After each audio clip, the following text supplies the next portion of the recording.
Come back 3 year classes. हम लोग देख रहे थे घटनाचक्र भारतीय इतिहास का पूर्वावलोकन।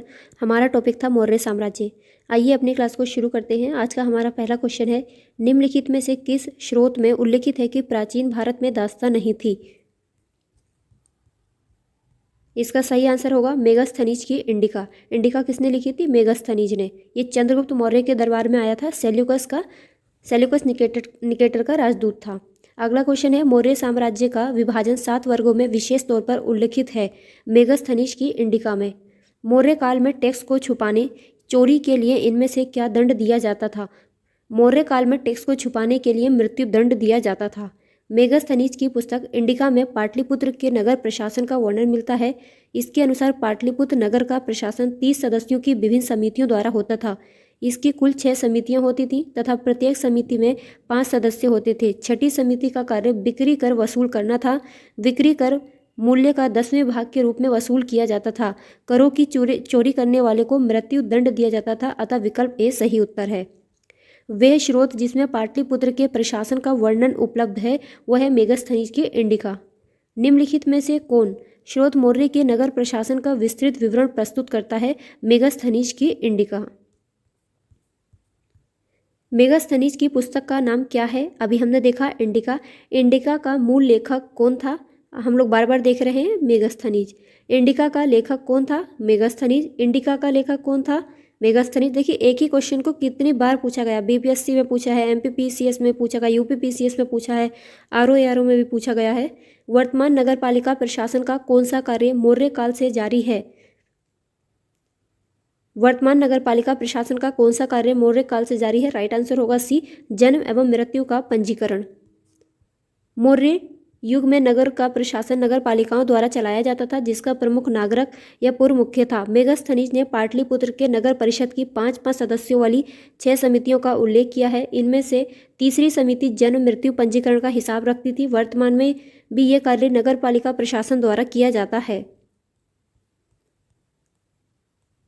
मौर्य नरेशों के बारे में निम्न में से कौन सा कथन सही है? उन्होंने विकास किया था संस्कृति एवं कला साहित्य का, सोने के सिक्के, प्रांतीय विभाजन, हिंदू कुश तक साम्राज्य। राइट आंसर होगा हमारा विकल्प डी, ACD। यानी उन्होंने काम किया था संस्कृति, कला एवं साहित्य का, प्रांतीय विभाजन का और हिंदू कुश तक साम्राज्य का विस्तार किया था। मौर्य सम्राटों ने संस्कृति, कला, साहित्य के विकास में महती भूमिका अदा की। चंद्रगुप्त मौर्य का साम्राज्य उत्तर पश्चिम में ईरान की सीमा से लेकर दक्षिण में वर्तमान उत्तरी कर्नाटक तक फैला था। पूर्व में मगध से लेकर पश्चिम में सौराष्ट्र एवं सोपारा तक का संपूर्ण प्रदेश उसके साम्राज्य के अधीन था। इतिहासकार स्मिथ के अनुसार हिंदू कुश पर्वत भारत की वैज्ञानिक सीमा थी। अशोक के अभिलेखों में मौर्य साम्राज्य के 5 प्रांतों के नाम मिलते हैं। पहला है उत्तरापथ, दूसरा अवंतीरठ, कलिंग, दक्षिणापथ, प्राच्य एवं पूर्वी प्रदेश। स्वर्ण सिक्कों को भारत में प्रचलित करने का श्रेय हिंद, यवन, इंडो ग्रीक शासकों को है। गज ये क्वेश्चन बहुत पूछा जाता है, हर एग्जाम में पूछा जाता है। फिर से देख लीजिएगा, आई रिपीट, स्वर्ण सिक्कों को भारत में प्रचलित करने का श्रेय हिंद, यवन यानी इंडो ग्रीक शासकों को है। अतः मौर्य नरेशों के संबंध में कथन ACD सत्य हैं। भाग एवं बलि क्या थे? ये राजस्व के स्रोत थे मौर्य काल में।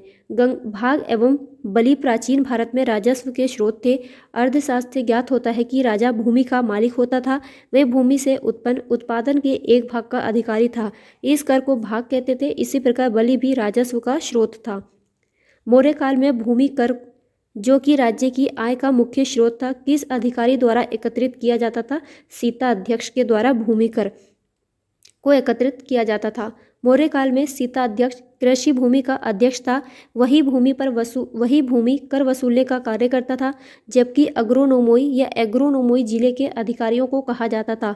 शुल्काध्यक्ष विभिन्न प्रकार के व्यवसाय एवं व्यापार कर वसूलता था तथा अक्राध्यक्ष यानी आकाराध्यक्ष खानों का नियंत्रण करता था। अतः विकल्प सी सही है। गाइज इसको नोट करिएगा, ये भी यूपीपीसीएस यहाँ तक कि यूपीएससी ने भी इसको पूछा है कि सीता अध्यक्ष क्या है।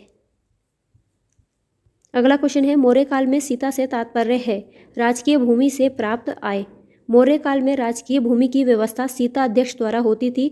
इससे प्राप्त होने वाली आय को सीता कहा जाता था। मौर्य मंत्री परिषद में निम्न में से कौन सा राजस्व इकट्ठा करने से संबंधित था? समाहर्ता।